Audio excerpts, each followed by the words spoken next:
बिस्मिल्लाहिर्रहमानिर्रहीम। मेरा नाम मोहम्मद तारिक है। तो आज हम क्लास 10th चैप्टर नंबर 9 जो कि केमिकल इक्विलिब्रियम है उसका लेक्चर नंबर 2 आज डिस्कस करेंगे, पढ़ेंगे।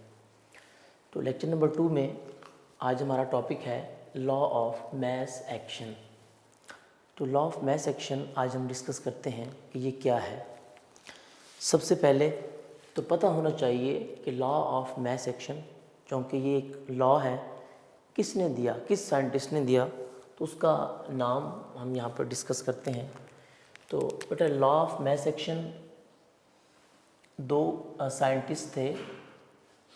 एक का नाम था गोल्डबर्ग, दूसरा था वैग। इन्होंने 1869 में ये लॉ दिया था। 1869 में ये दोनों क्लासमेट थे, फ्रेंड थे। इन्होंने मिलकर इस पे जो है रिसर्च की कोशिश की और इसको बताया, एक्सप्लेन किया। तो पता होना चाहिए कि ये लॉ ऑफ मास एक्शन है क्या, किस चीज़ के रिलेटेड है, किस चीज़ को एक्सप्लेन करता है। तो लॉ ऑफ मास एक्शन पता होना चाहिए हमें। एक्चुअली इसका ताल्लुक रेट ऑफ रिएक्शन से है। Relationship between rate of reaction and active mass. Active mass, अब एक्टिव मास नाम से जाहिर है, mass action, action mean active, mass, active mass. Law of mass action का मतलब है कि ये एक्टिव मास और रेट ऑफ रिएक्शन में हमें रिलेशन बताएगा। इनमें क्या रिलेशनशिप है वो बताएगा कि रेट ऑफ रिएक्शन, जैसे हमें पता है रेट ऑफ रिएक्शन दो तरह का होता है। हमें रेट ऑफ फॉरवर्ड रिएक्शन का भी पता है, रेट ऑफ रिवर्स रिएक्शन का भी पता है। हमें ये भी पता है फॉरवर्ड रिएक्शन में रिएक्टेंट्स मिलकर प्रोडक्ट बनाते हैं और रिवर्स में प्रोडक्ट्स मिलकर रिएक्टेंट्स बनाते हैं। तो यानी रेट ऑफ रिएक्शन दोनों तरह का, चाहे वो फॉरवर्ड है चाहे वो रिवर्स है, उसका रिलेशनशिप बताया किसके साथ, एक्टिव मास के साथ। तो एक्टिव मास यानी mass action, actually active mass का मतलब होता है उसकी molar concentration. Molar concentration, molar concentration mean molarity. यानी इन दोनों में उसने रिलेशन बताया था। तो उसको हम लेकर चलेंगे कि वो क्या रिलेशनशिप था उनका, क्या उसने बताया था, कैसे बताया था, उसको हम आज डिस्कस करते हैं। तो लॉ ऑफ मास एक्शन में उन्होंने ये बताया था, गोल्डबर्ग एंड वैग ने। इसकी स्टेटमेंट मेरे सामने है, मैं ये बता रहा हूँ आपको। The rate at which substance reacts is directly proportional to its active mass and the rate of reaction is directly proportional to the product of active masses of the reacting substances। यानी उसने ये कहा था कि active mass जितना ज़्यादा होगा rate of reaction उसके डायरेक्टली प्रोपोर्शनल होगा। यानी अगर एक्टिव मास ज़्यादा तो रेट ऑफ रिएक्शन भी ज़्यादा, अगर एक्टिव मास कम तो रेट ऑफ रिएक्शन भी कम। उनमें एक डायरेक्ट रिलेशन है। फिर आगे ये भी बताया कि and the rate of reaction is directly proportional to the product of active masses. यानी एक्टिव मैसेज अगर एक से ज़्यादा हैं तो फिर क्या होगा, फिर उसने कहा कि वो जो डायरेक्ट रेट ऑफ रिएक्शन है फिर डायरेक्टली प्रोपोर्शनल होगा उनके प्रोडक्ट के। यानी अगर एक ही रिएक्टेंट है, एक ही प्रोडक्ट है, फिर तो हम कहेंगे इनमें डायरेक्ट रिलेशन है कि जितना ज़्यादा एक्टिव मास, अगर एक्टिव मास एक है तो जितना ज़्यादा एक्टिव मास उतना रेट ऑफ रिएक्शन। अगर एक्टिव मास एक से ज़्यादा है तो फिर क्या होगा कि रेट ऑफ रिएक्शन उनके प्रोडक्ट के डायरेक्टली प्रोपोर्शनल होगा। तो इसको सही तरीके से हमें समझ तब आएगा जब हम इसकी एग्जांपल और इसकी एक्सप्लेनेशन डिटेल में डिस्कस करेंगे कि उन्होंने क्या बताया था। तो उससे पहले एक्टिव मास को समझना ज़रूरी है। जैसे मैंने अभी आपको बताया कि एक्टिव मास का मतलब क्या होता है। एक्टिव मास का मतलब है उसकी मोलर कॉन्सेंट्रेशन। मोलर कॉन्सेंट्रेशन यानी उसकी मोलैरिटी, जिसका यूनिट हमने पढ़ा था कि मोल पर डेसीमीटर क्यूब या पर क्यूबिक डेसीमीटर, हमने इसका यूनिट पढ़ा था। इन अदर वर्ड्स हम इसको मोलैरिटी भी कहते थे, 9th क्लास में हमने इसको पढ़ा था। तो इसको एक्टिव मास कहा गया है, यानी उसकी कॉन्सेंट्रेशन। और इस लॉ में उन्होंने इसको रिप्रेजेंट करने का बेहतरीन तरीका बताया है कि मोलर कॉन्सेंट्रेशन को आप रिप्रेजेंट करते हैं स्क्वायर ब्रैकेट से, यानी active mass is represented by square bracket, और इसका यूनिट है मोल पर डेसीमीटर क्यूब, यानी इसकी मोलैरिटी होती है। मोलर कॉन्सेंट्रेशन को एक्टिव मास कहा जाता है। तो इसकी एक्सप्लेनेशन अब हम डिटेल में डिस्कस करते हैं। उन्होंने एग्जांपल दी कि फॉर एग्जांपल हमारे पास दो रिएक्टेंट्स हैं ए एंड बी, और एक बात और भी आपको बताता चलूँ कि ये जो लॉ ऑफ मास एक्शन है, it is only applicable for reversible reactions, not for irreversible reaction. Reversible reactions में पे ये अप्लाई होता है, दूसरों पे अप्लाई नहीं होता। तो उन्होंने कहा फॉर एग्जांपल दो रिएक्टेंट्स हैं हमारे पास ए एंड बी, ये आपस में रिएक्ट करते हैं और रिवर्सिबली इनमें रिवर्सिबल रिएक्शन है, और कोई प्रोडक्ट बनाते हैं सी एंड डी, ये दो प्रोडक्ट्स हैं। ये एक जनरल बात की थी उन्होंने कि सपोज करते हैं कि ए एंड बी दो रिएक्टेंट्स हैं, सी और डी क्या है, प्रोडक्ट्स हैं। तो उन्होंने कहा कि जाहिर सी बात है ए की भी कुछ क्वांटिटी होगी, ये भी रिएक्टेंट है, बी की भी कुछ क्वांटिटी होगी, सी की भी कुछ क्वांटिटी होगी, डी भी कुछ क्वांटिटी होगी। तो इनके एक्टिव मास होने ज़रूरी हैं। तो इनके एक्टिव मास को हम रिप्रेजेंट करेंगे square bracket A, square bracket B, square bracket C and square bracket D. यानी हम कह सकते हैं A bracket, B bracket, C bracket, D bracket are active masses of A, B, C, D respectively. उनकी ये molar concentration है, उनका active mass है। अब वो कहता है ए और बी रिएक्ट करेंगे, क्या बनाएंगे, सी और डी। अब यहाँ पर दो तरह का रिएक्शन हो रहा है, फॉरवर्ड भी हो रहा है और रिवर्स भी हो रहा है। तो अब दोनों का रेट अकॉर्डिंग टू लॉ उन्होंने कैसे बताया था, अब हम वो डिस्कस करते हैं। तो इस लॉ के अकॉर्डिंग उन्होंने बताया था कि rate of reaction is directly proportional to the product of active masses. अब पहले हम रेट ऑफ फॉरवर्ड रिएक्शन की बात करेंगे। हमें पता है पहले फॉरवर्ड रिएक्शन होता है,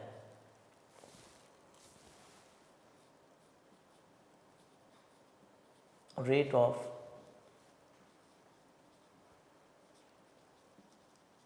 forward reaction.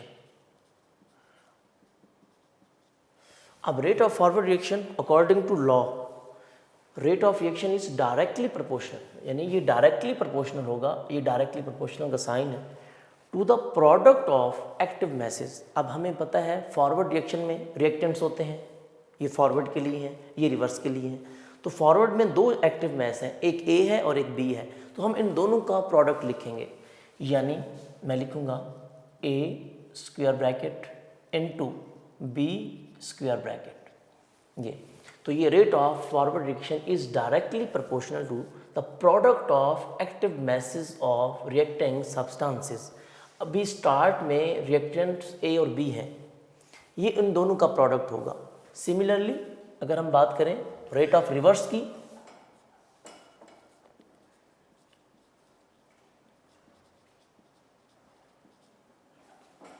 Rate of reverse reaction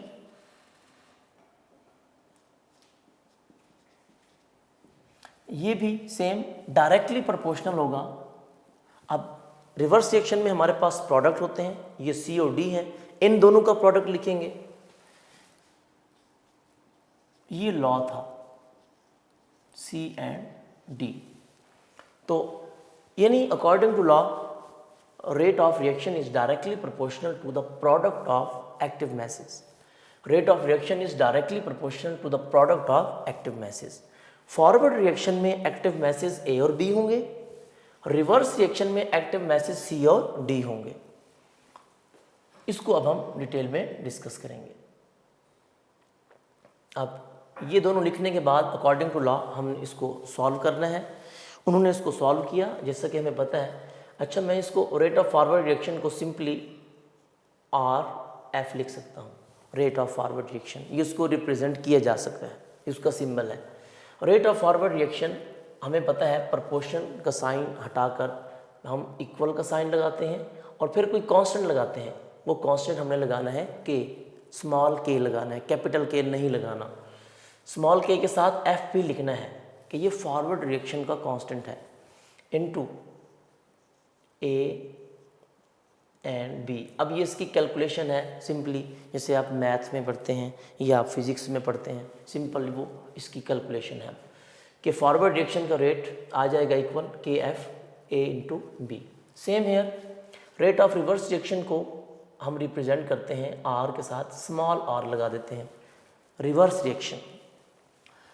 ये भी सेम, प्रोपोर्शन का साइन हम हटाएंगे तो इक्वल का साइन लगाते हैं और फिर कांस्टेंट लगाते हैं। यहाँ भी कांस्टेंट के लगाएंगे, लेकिन इसके साथ हम स्मॉल आर लगाएंगे, रिवर्स रिएक्शन कांस्टेंट। ये फॉरवर्ड रिएक्शन कांस्टेंट, ये रिवर्स रिएक्शन कांस्टेंट, और बाकी as it is C concentration into D concentration, ये हमारे पास। यानी फॉरवर्ड रिएक्शन का रेट भी हमारे पास आ गया, रिवर्स रिएक्शन का रेट भी हमारे पास आ गया।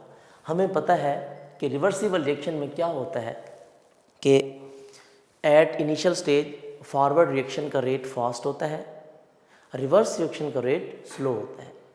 जैसे ही रिएक्शन प्रोसीड करता है with the passage of time, as the reaction proceed, the rate of forward reaction gradually decreases and the rate of reverse reaction gradually increases, and a stage reaches where the rate of forward reaction becomes equal to the rate of reverse reaction। तो चूँकि ये reverse reaction की हम बात कर रहे हैं, मैंने बता दिया कि लॉ ऑफ मास एक्शन होता ही रिवर्सिबल रिएक्शन में है, तो रेट ऑफ फॉरवर्ड रिएक्शन भी है, रेट ऑफ रिवर्स रिएक्शन भी है। तो एक टाइम ऐसा आएगा दोनों में इक्विलिब्रियम हो जाएगा, दोनों का रेट इक्वल हो जाएगा।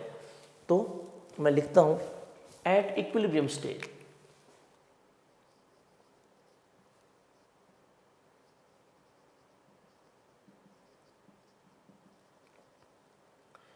एट इक्विलिब्रियम स्टेट, जैसा कि हमें पता है rate of forward reaction will be equal to the rate of reverse reaction. Rate of forward reaction और रेट ऑफ रिवर्स रिएक्शन दोनों इक्वल होंगे, तो अब दोनों की वैल्यू हमारे पास है। रेट ऑफ फॉरवर्ड रिएक्शन की वैल्यू भी हमारे पास है, रेट ऑफ रिवर्स रिएक्शन की वैल्यू भी हमारे पास है, दोनों की वैल्यू पुट कर दें। अब रेट ऑफ फॉरवर्ड रिएक्शन की वैल्यू ये है हमारे पास, ये रेट ऑफ फॉरवर्ड रिएक्शन की वैल्यू है, पुट करते हैं इसको। के आर एफ की जगह क्या लिखेंगे हम, के एफ, स्मॉल के लिखना है, स्मॉल के F into A concentration into B concentration। Similarly equal का साइन आर आर, यानी रेट ऑफ रिवर्स रिएक्शन, उसकी वैल्यू भी हमारे पास है, ये वैल्यू है हमारे पास, इसको पुट करेंगे। अब वो है small K R into C concentration into D concentration, ये हमने पुट कर दिया। यानी सिंपली हमने लॉ ऑफ मास एक्शन के अकॉर्डिंग लिखकर अब उसको आगे कैलकुलेट कर रहे हैं। अब ये आ गया। अब इसके बाद दो कांस्टेंट हैं, एक कांस्टेंट फॉरवर्ड रिएक्शन का है, एक कांस्टेंट रिवर्स रिएक्शन का है। अब हमने क्या करना है, कांस्टेंट एक तरफ कर लेने हैं, कॉन्सेंट्रेशंस एक तरफ कर लेनी है। कैसे, अब के आर यहाँ पर देखें मल्टीप्लाई हो रहा है, इसके साथ इधर डिवाइड हो जाएगा, यानी के एफ ओवर के आर इज इक्वल टू, इधर क्या बचेगा, सी कॉन्सेंट्रेशन डी कॉन्सेंट्रेशन। ये ए और बी इधर मल्टीप्लाई हो रहे हैं, इधर क्या हो जाएंगे, डिवाइड हो जाएंगे, A concentration into B concentration. तो इस चीज़ का ख्याल रखना है। बाद स्टूडेंट्स क्या करते हैं, के आर को इधर ही रहने देते हैं, के एफ को इधर ले आते हैं और सी और डी को इधर ले आते हैं, तो वो बिल्कुल गलत है। आपने इसको सिंपली क्रॉस मल्टीप्लाई करना है, लेकिन इस चीज़ का ख्याल रखना है कि के एफ जो है यानी फॉरवर्ड रिएक्शन ये ऊपर आना चाहिए, रिवर्स रिएक्शन नीचे आना चाहिए। इसीलिए उन्होंने जो लॉ की पहली इक्वेशन लिखी है यहाँ पर भी बता दिया है कि आपने ऊपर यहाँ पर लिखा हुआ है के एफ के फॉरवर्ड रिएक्शन होगा, पहले फॉरवर्ड होता है बाद में रिवर्स होता है के आर। तो ये दोनों फॉरवर्ड ऊपर आएगा, रिवर्स नीचे, सेम इसको इधर लेके आएंगे और इसको इधर लेके आएंगे, तो ये बन गया। अब यहाँ पर दो कांस्टेंट इकट्ठे आ गए हैं, दो कांस्टेंट इकट्ठे कहीं भी नहीं लिखे जाते, कभी भी नहीं लिखे जाते। तो इन दोनों कांस्टेंट की जगह उन्होंने एक नया कांस्टेंट लिख दिया। उन्होंने कहा कि इसकी जगह लिख दें के सी, यानी के एफ भी एक कांस्टेंट है, के आर भी कांस्टेंट था, इन दोनों की रेशो थी, उनको हटाकर एक बड़ा कांस्टेंट लगा दिया के सी। तो अब इन दोनों की जगह एक बड़ा कांस्टेंट लगा दिया के सी। के सी आगे वैसे का वैसे हम इसको लिख देंगे, C concentration into D concentration divided by A concentration into B concentration. ये जो के सी है इसका नाम रखा गया इक्विलिब्रियम कांस्टेंट। इक्विलिब्रियम कांस्टेंट नाम इसका रखा गया। इसका नाम इक्विलिब्रियम कांस्टेंट क्यों रखा गया वो भी हम डिस्कस करते हैं। इक्विलिब्रियम कांस्टेंट, क्योंकि ये कांस्टेंट हमें तब मिला जब एट इक्विलिब्रियम स्टेट, जब दोनों में इक्विलिब्रियम हो गया, तो इक्विलिब्रियम स्टेट पे हमें ये कांस्टेंट मिला, इसीलिए इसका नाम रखा गया इक्विलिब्रियम कांस्टेंट। और अगर हम देखें, गौर करें, तो इक्विलिब्रियम कांस्टेंट किसके इक्वल है? ऊपर सी और डी है, नीचे ए और बी है। तो सी और डी क्या है? प्रोडक्ट है। तो हम लिख सकते हैं कि एक्चुअली ऊपर कंसंट्रेशन ऑफ प्रोडक्ट्स है, ऊपर प्रोडक्ट्स की कंसंट्रेशन है और नीचे रिएक्टेंट्स की कंसंट्रेशन है। ये मैंने आपको समझाने के लिए बताया है। हमेशा याद रखिएगा, जब भी आप के सी की वैल्यू निकालेंगे, इक्विलिब्रियम कांस्टेंट एक्सप्रेशन निकालेंगे, हमेशा ऊपर प्रोडक्ट्स आएंगे और नीचे रिएक्टेंट्स आएंगे। ये प्रोडक्ट्स थे राइट साइड पे और ये रिएक्टेंट्स थे लेफ्ट साइड पे। तो ऊपर देखें प्रोडक्ट्स आए हैं और नीचे रिएक्टेंट्स आए हैं। तो इस तरीके से ये था सिंपल उनका तरीकाकार बताने का कि लॉ ऑफ मास एक्शन की कैसे हमने कैलकुलेशन करनी है। ये सिंपल एक जनरल उन्होंने बात बताई थी कि कैसे इसको कैलकुलेट करना है। तो इक्विलिब्रियम कांस्टेंट निकालने का ये तरीका जी, वो था सिंपल रिएक्शन। अब हमारे पास उन्होंने ये भी बताया कि लॉ ऑफ मास एक्शन की derivation for a general reaction, यानी अगर इक्विलिब्रियम कांस्टेंट एक्सप्रेशन जो कि हमने के सी जिसको कहा है कि उसकी डेरिवेशन करनी हो general reaction. General reaction mean अब यहाँ पर ये होगा कि पहले तो हमने सिंपली लिखा कि दो रिएक्टेंट्स थे और प्रोडक्ट्स थे, इनके साथ कोई कोफिशिएंट नहीं था, नंबर ऑफ मोल्स नहीं थे। लेकिन हम डेली लाइफ में देखते हैं जब तक हम इक्वेशन को बैलेंस ना करें तब तक हम उसकी डेरिवेशन कैसे करेंगे?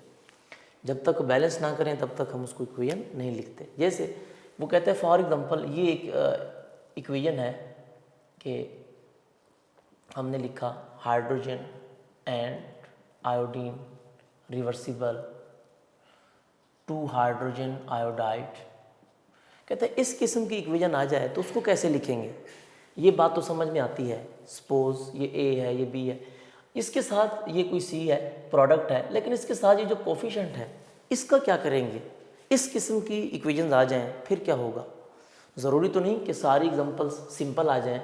C+O2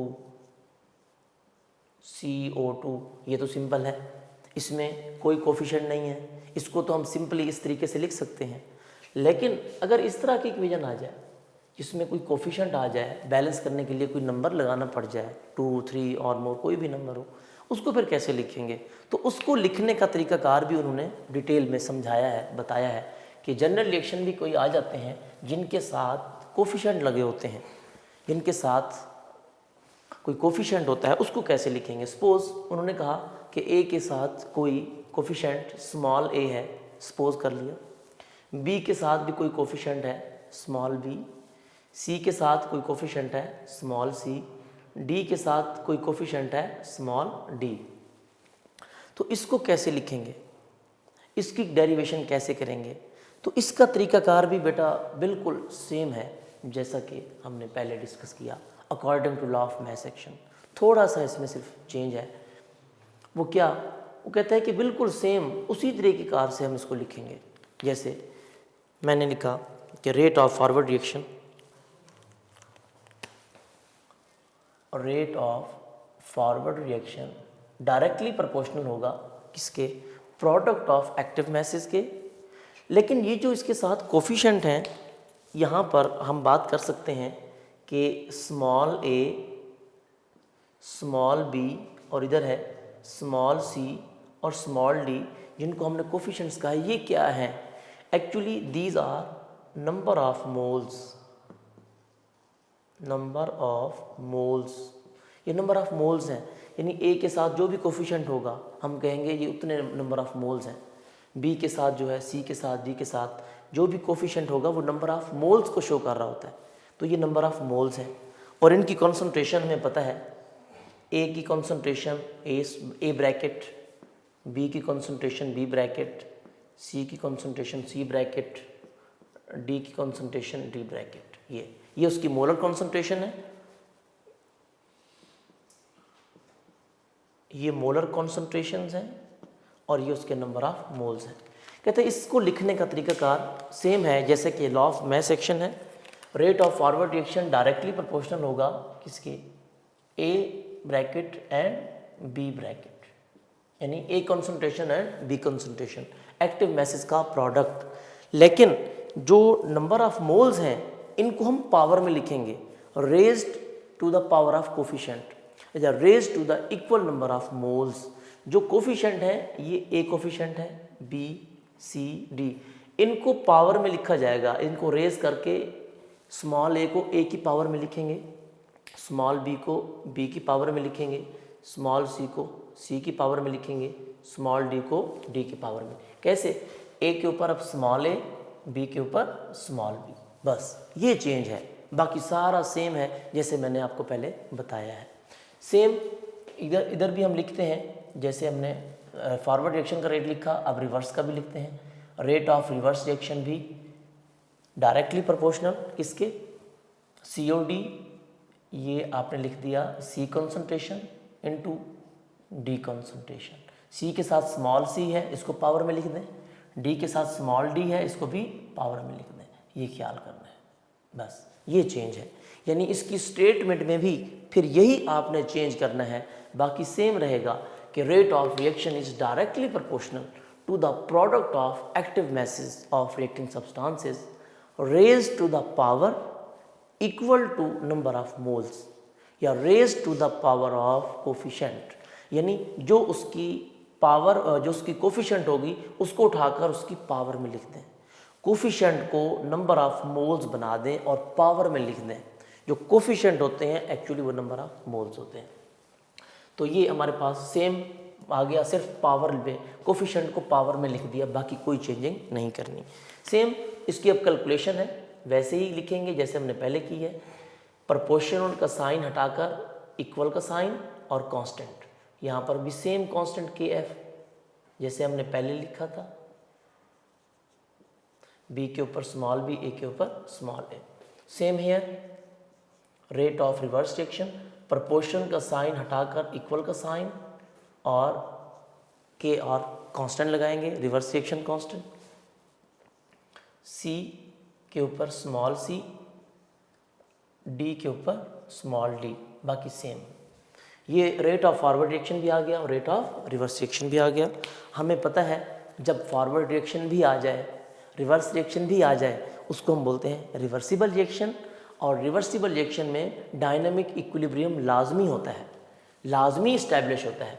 तो एक टाइम ऐसा आएगा कि दोनों में डायनामिक इक्विलिब्रियम इस्टेब्लिश हो जाएगा एट इक्विलिब्रियम पोजीशन या एट इक्विलिब्रियम स्टेट।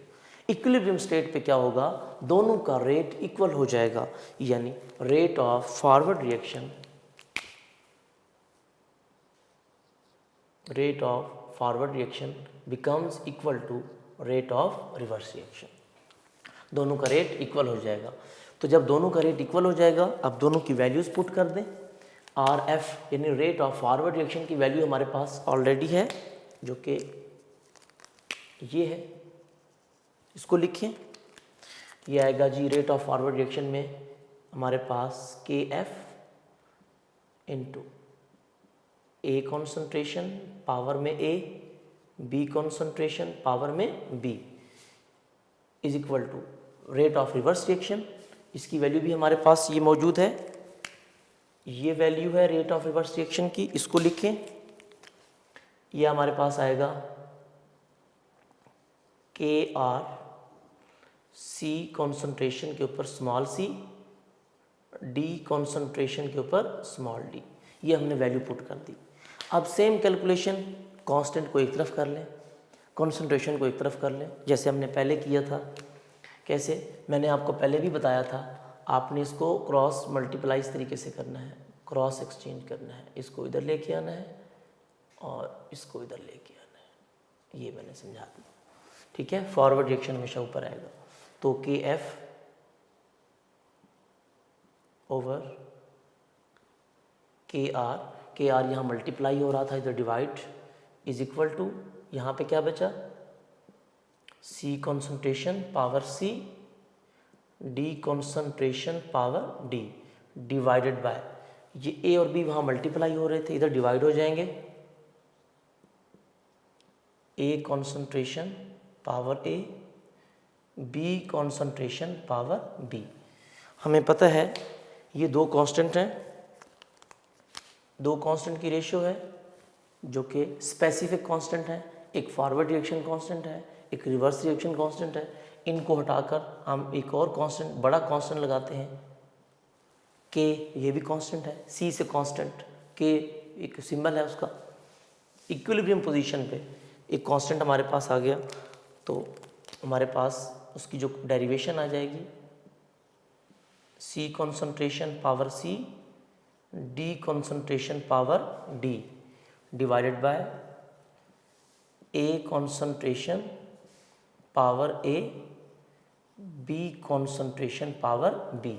तो हमारे पास ये आ गया equilibrium constant expression for a general reaction. ये इक्विलिब्रियम कांस्टेंट पे ये लॉ ऑफ मास एक्शन की डेरिवेशन है, ठीक है।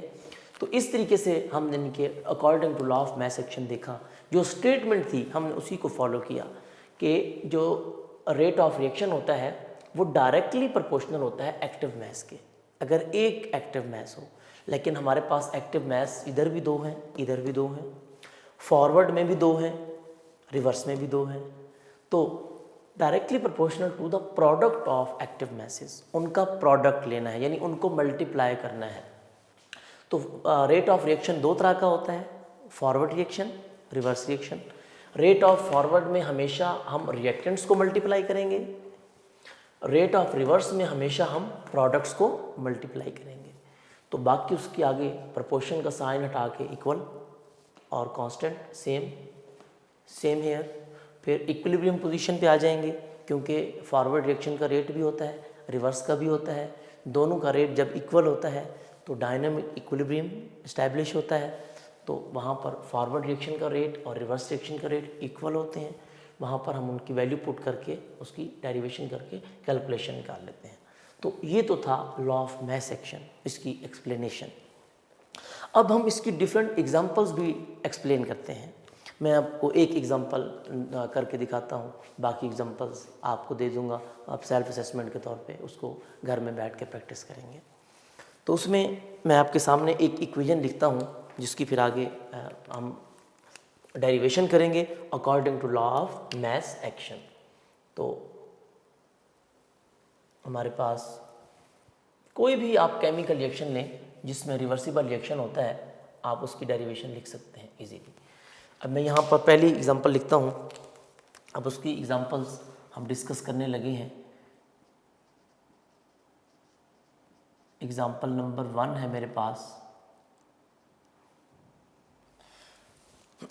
एग्जांपल नंबर 1 ये है कि हाइड्रोजन और आयोडीन वाली एग्जांपल ले लेते हैं, जो कि सिंपल हमने डिस्कस की। Hydrogen gas, iodine gas, reversible, 2 hydrogen iodide, ये इक्वेशन है सिंपल।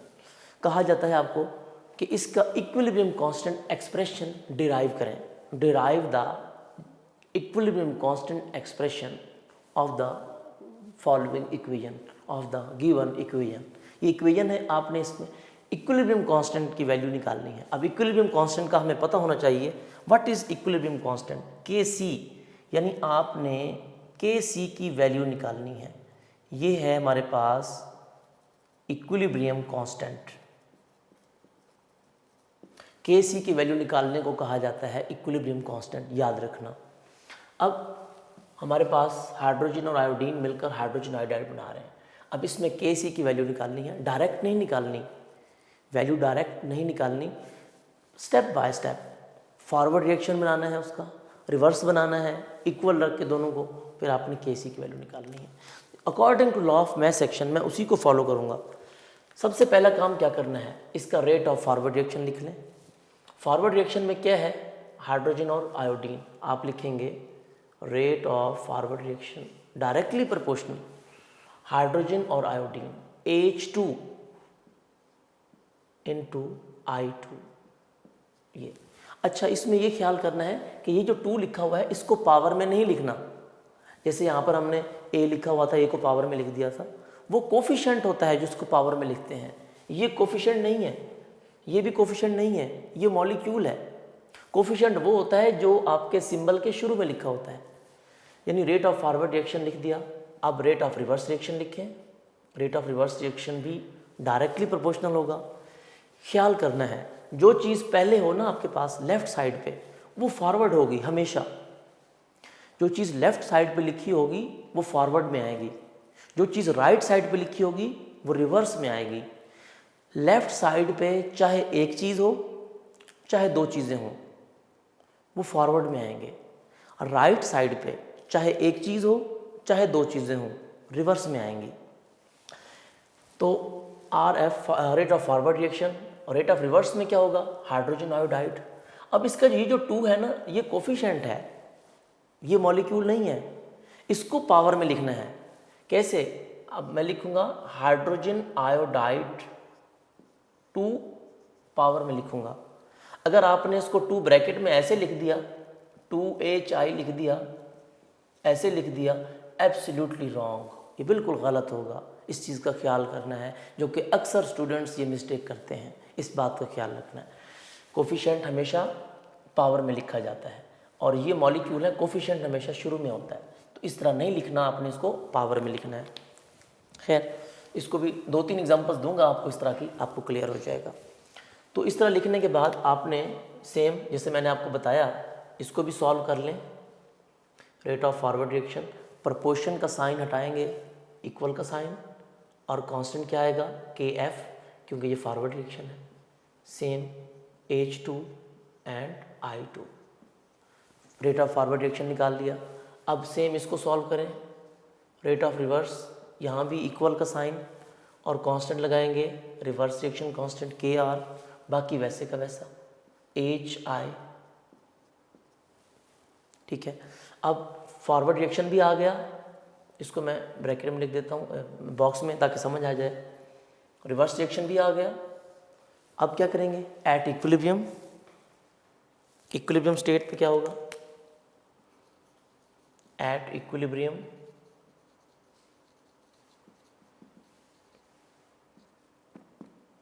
हमें पता है इक्विलिब्रियम पे क्या होता है, rate of forward reaction equal होता है रेट ऑफ रिवर्स रिएक्शन के, दोनों को इक्वल रखना है। आप वैल्यू पुट कर दें।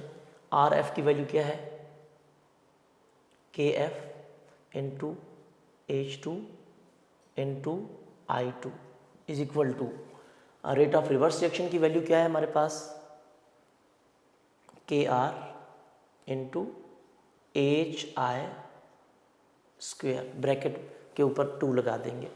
अब सेम जो हमने वहाँ कैलकुलेट किया था, क्रॉस मल्टीप्लाई करें, कांस्टेंट एक तरफ कर लें, KF KR इधर आकर डिवाइड हो जाएगा, जो कि हमेशा ऐसे ही करना है आपने।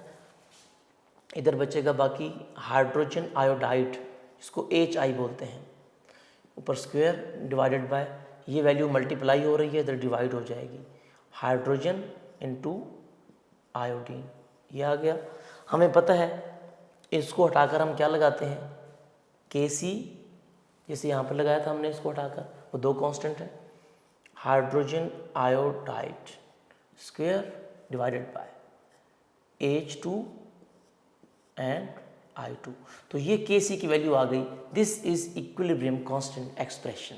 इस तरीके से आपने इसको डिराइव करना है। एक बात का ख्याल रखना है, जो चीज़ लेफ्ट साइड पे हो वो हमेशा फॉरवर्ड में आएगी, जो चीज़ राइट साइड पे हो वो हमेशा रिवर्स में आएगी। चाहे लेफ्ट साइड पे एक चीज़ हो, चाहे दो चीज़ें हों, चाहे तीन हो, राइट साइड पे भी सेम। तो एक एग्जांपल मैं और यहाँ पे आपको एक्सप्लेन करता हूँ, बाकी मैं लिख दूँगा, आपने खुद इसको सॉल्व करना है। अब सेकंड एग्जांपल हम इसकी डिस्कस करते हैं, एग्जांपल नंबर 2। अब एग्जांपल नंबर 2 इसी तरह उसको भी हमने Kc की वैल्यू कैलकुलेट करनी होगी। फॉर एग्जांपल मैं एग्जांपल लिखता हूँ यहाँ पर 2NH3, ये अमोनिया गैस 2NH3, 2 कोफिशिएंट है, NH3 अमोनिया है, रिवर्सिबल N2 प्लस 3H2, ये अमोनिया की डिकम्पोजिशन, ये रिएक्शन है, इक्वेशन है, आपको दे दी जाती है, बता दी जाती है कि बेटा ये इक्वेशन है, आपने इसमें Kc की वैल्यू फाइंड करें, कैलकुलेट इक्विलिब्रियम कांस्टेंट एक्सप्रेशन, यानी कि Kc की वैल्यू फाइंड करें, या मैं लिख देता हूँ Kc फाइंड करें, कैलकुलेट इक्विलिब्रियम कांस्टेंट एक्सप्रेशन। अब यहाँ पर बच्चे कंफ्यूज हो जाते हैं, वो क्या करते हैं, फॉरवर्ड रिएक्शन में ये लिख देते हैं और रिवर्स में ये लिख देते हैं। कहते हैं सर ने कहा था कि फॉरवर्ड रिएक्शन में रिएक्टेंट्स आते हैं, रिएक्टेंट्स तो ये है, प्रोडक्ट तो ये है। नहीं, ऐसा बिल्कुल नहीं। मैंने आपको कहा कि जो चीज़ लेफ्ट साइड पे आ जाए वो रिएक्टेंट के तौर पे एक्ट कर रही होती है, जो चीज़ राइट साइड पे आ जाए वो प्रोडक्ट के तौर पे एक्ट कर रही होती है। आपने इस चीज़ में कंफ्यूज नहीं होना। जो चीज़ पहले लिखी हुई है उसको फॉरवर्ड में लिख दो, जो चीज़ राइट साइड पे लिखी हुई है उसको रिवर्स में लिख दो। देखिए तो कैसे कैलकुलेट करेंगे इसको।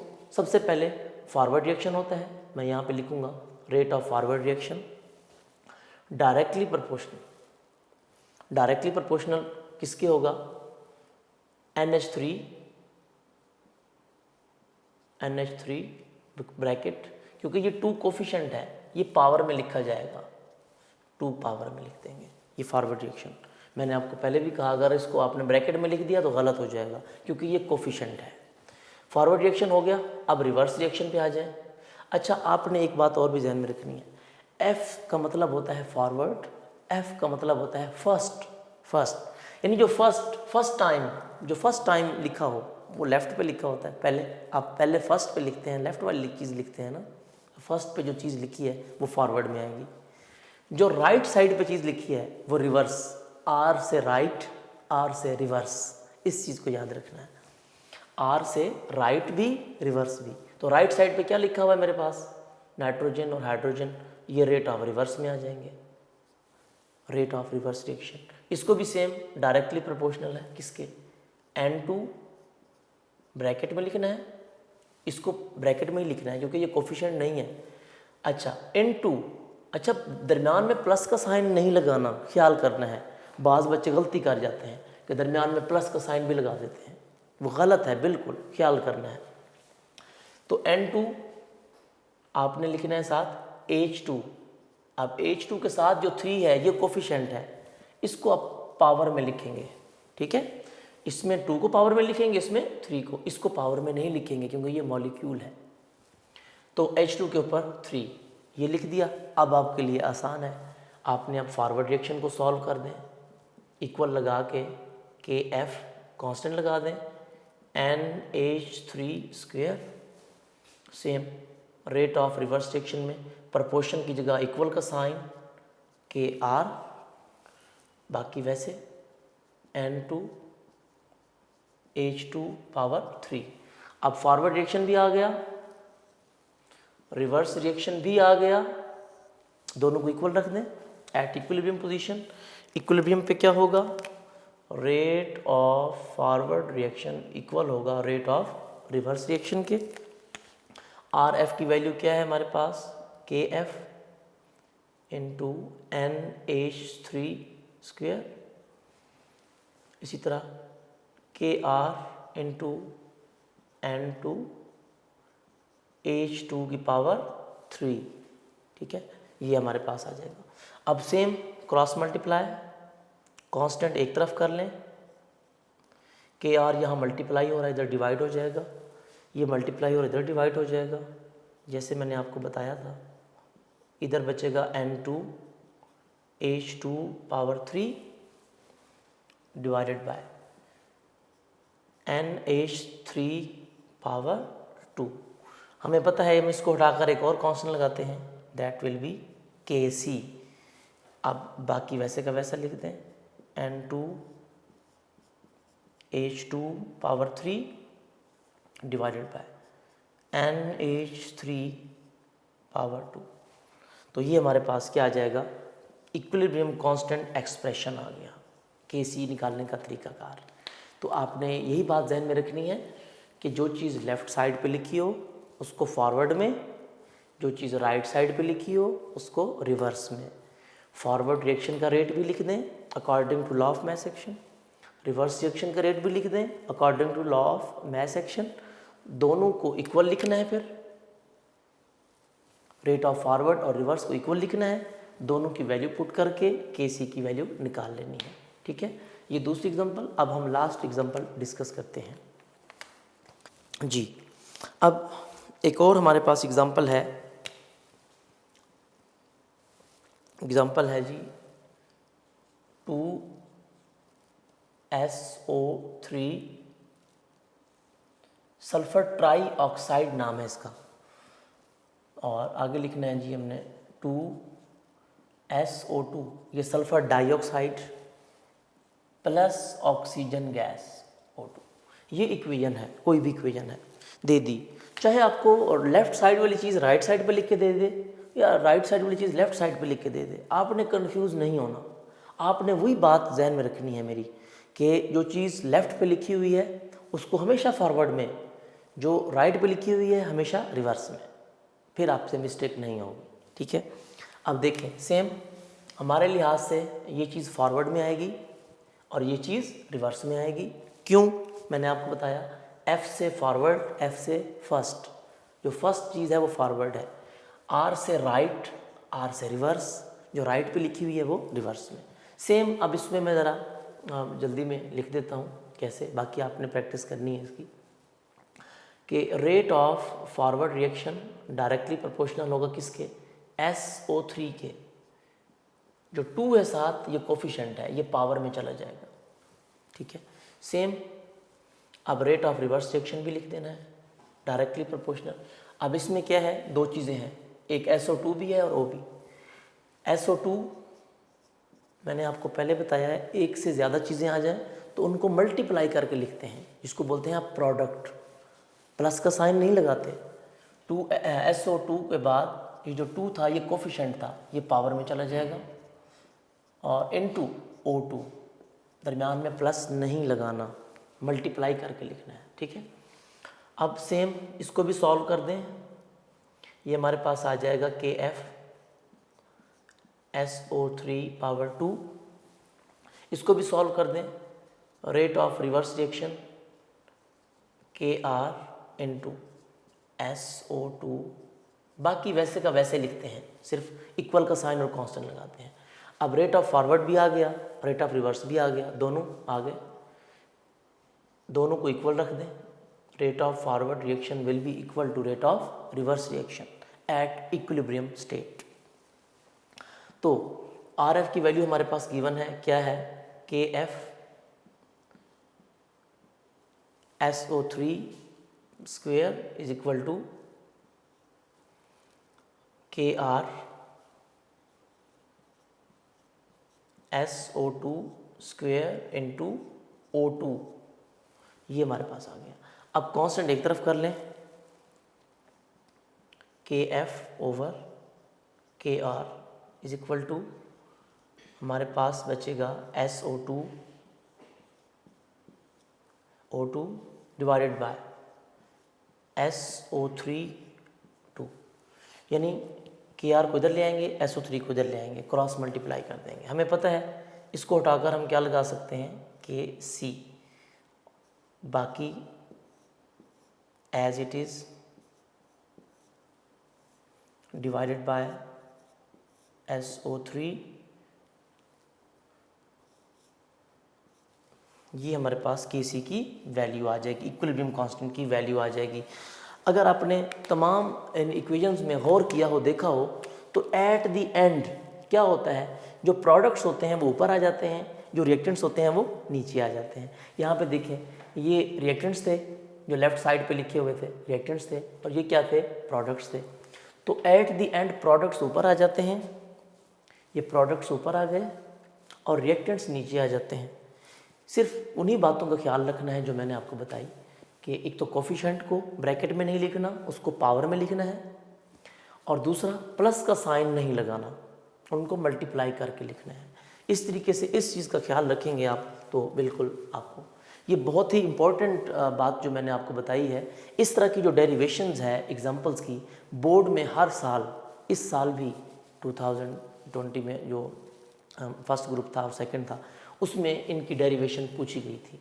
इक्वेशन दे देते हैं और कहते हैं कि इसकी इक्विलिब्रियम कांस्टेंट एक्सप्रेशन की डेरिवेशन लिखें। और रही बात लॉ ऑफ मैथ सेक्शन की, the most important long question, इस चैप्टर की सबसे ज़्यादा जो इम्पोर्टेंट चीज़ है ना, वो लॉ ऑफ मैथ सेक्शन है। मोस्ट इम्पॉर्टेंट, हर साल बोर्ड एग्ज़ाम में आता है, हर साल पेपर में आता है। कोई भी प्रीवियस पेपर उठा के देख लें, फर्स्ट ग्रुप में नहीं आएगा तो सेकंड ग्रुप में लाजमी होगा, या तो फर्स्ट ग्रुप में आया होता है या सेकंड ग्रुप में आया होता है। तो उसमें आपने इसको तो बिल्कुल नहीं इजी लेना, समझना, बहुत ही इम्पोर्टेंट भी है, इजी भी है। तो आपने इसको लाजमी तौर पर सही तरीके से इसकी स्टेटमेंट, इसकी कैलकुलेशन, इसकी डेरिवेशन, ईच एंड एवरीथिंग जैसे लिखा हुआ है उसको तैयार करना है, उसको लिखना है, उसकी प्रैक्टिस करनी है। और मैंने तो थोड़ी सी एग्जांपल्स लिखी हैं अपनी तरफ से, बाकी बुक में इसकी बहुत सारी एग्जांपल्स, टेस्ट योर सेल्फ जो है इसका मतलब 9.2 वहाँ पर दी गई हैं। आप 9.2 टेस्ट योर सेल्फ उसको देखें, उसमें एग्जांपल्स दी गई हैं वो देखें। उसके बाद एक्सरसाइज में शॉर्ट क्वेश्चंस हैं, वहाँ पर भी इसकी एग्जांपल्स दी गई हैं, पूछा गया है कि इसका एक्सप्रेशन डिराइव करें, वो भी देखें। यूनिक नोट्स में उसको बहुत अच्छे तरीके से स्टेप बाय स्टेप सॉल्व किया गया है। और लॉ ऑफ मैथ सेक्शन के नीचे भी 2-3 एग्जांपल्स दी गई हैं, वहाँ पर कुछ डायरेक्ट भी की गई हैं। आपने डायरेक्ट नहीं करनी, आपने इस मेथड को देखना है जो मैंने बताया है, सारे स्टेप पूरे करने हैं।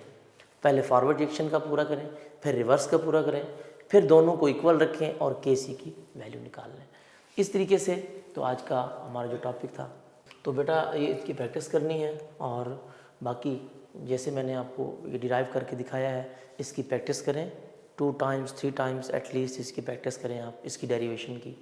अच्छा, और एक बात का ख्याल रखना है, ये जो मैंने एरो आपको समझाने के लिए लगाए हैं, स्मॉल a को पावर में स्मॉल, आपने वहाँ ये एरो बनाने नहीं हैं, ये मैंने आपको समझाने के लिए बनाए हैं, ठीक है। इस बात का भी ख्याल रखना है, बाद बच्चे बना देते हैं, वो समझाने के लिए था। और उसके बाद आपने इसके ऊपर लिखना भी है KF और KR, ये भी आपने लाजमी लिखना है। और बाकी डेरिवेशन इसकी प्रैक्टिस करनी है अच्छी तरह, लॉ की प्रैक्टिस करनी है, कैलकुलेशन, डेरिवेशन, उसका जनरल रिएक्शन भी। और जो एग्जांपल्स मैंने आपको 3 एग्जांपल्स मैंने सॉल्व किए हैं, बाकी जो एग्जांपल्स हैं आपकी बुक में, आपको कहीं भी कोई एग्जांपल नज़र आती है, आपने उसकी प्रैक्टिस करनी है, अच्छे तरीके से उसको सॉल्व करना है, ताकि आपकी प्रैक्टिस हो जाए, आपको आइडिया हो जाए। मज़ीद आप यूनिक नोट्स उठाएं, उसमें भी एग्जांपल्स की डेरिवेशन दी गई है, उसको सॉल्व करें, इसको अच्छी तरह तैयार कीजिएगा और प्रैक्टिस कीजिएगा। और घर में सेफ़ रहें, अपना ख्याल रखें। अल्लाह हाफिज़।